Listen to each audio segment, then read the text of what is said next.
a lot of immigrants do here in freaking Central Florida with respect to like the hotels and stuff. There's so many jobs. Like if they raided Orlando like they're doing like some of the other places, it would affect the economy because there's like so many jobs. There's just not enough workers because people don't want to do it because it doesn't pay a lot. Now, I would have to say that the people that voted for Trump, the black people that I know of, I personally didn't. To be honest, it was majority black men that voted for Donald Trump. And plus, a lot of black people, they said it was a low voter turnout. A lot of black people did not vote in this election for some reason. And plus, I believe they ran the wrong candidate. Because if you remember, even Obama wasn't really supporting Kamala Harris in the beginning. And, I mean, she had lower numbers than Biden before. And she lost the popular vote this time, too. So that was not a good candidate to run. I mean, I voted for her, but she was the only choice I felt that we had. The Dems were stuck. Biden waited too long to pull out, number one. So, like, financially it was a smart move because fundraising is the key, right? And so he can take all of his funds, give it to her. But historically speaking, vice presidents almost never win. I think it's only happened like 3 times in which the vice president has won for president. So they were kind of stuck. And part of that is kind of Biden. I understand what you're saying. But why did the majority of black people that voted for him were men, black men? So, and this is an unpopular opinion, and I've said this, I've been making the case. Let me be totally clear, I don't vote on federal elections. I used to be a lobbyist, and I have my personal reasons why, and I understand people tell me your vote's important, but I have my own personal reason why. But I do vote in state and local elections.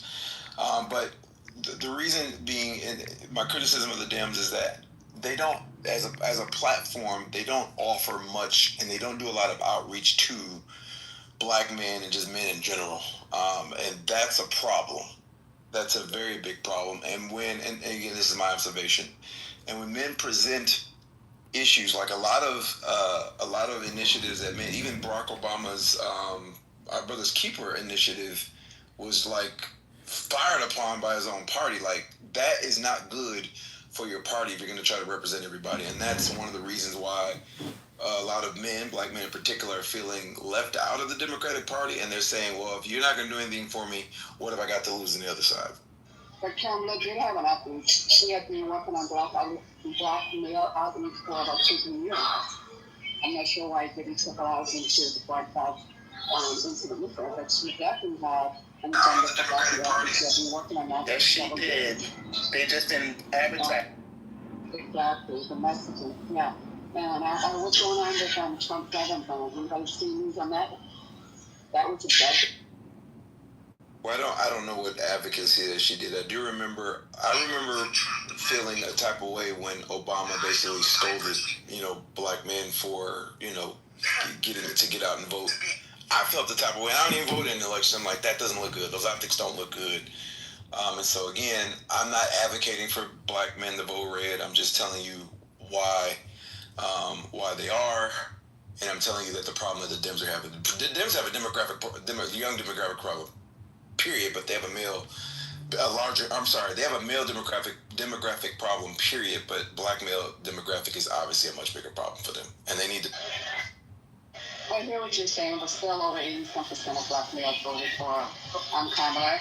And like I said, she's definitely had a black male agenda. It just was not, it didn't break through the ether. I can show you tons of things. We have organizations, features, initiatives, and it wasn't just, yesterday that she came up with it. She's been working on that for about 2-3 years now. Some of it I will put on the administration and seem to want to keep her in the background. I'm not sure if that was coordinated or if they meant to do that or was happened by chance, but they definitely did not help her push that front. But she did a lot of things, a lot of speeches, a lot of outreaches, a lot of partnerships for black males way before the election. And in fact, during the election, after that thing went viral with Obama, which I will agree with you was not good optics, she had so much ideas and plans for black males. I'm not into cannabis or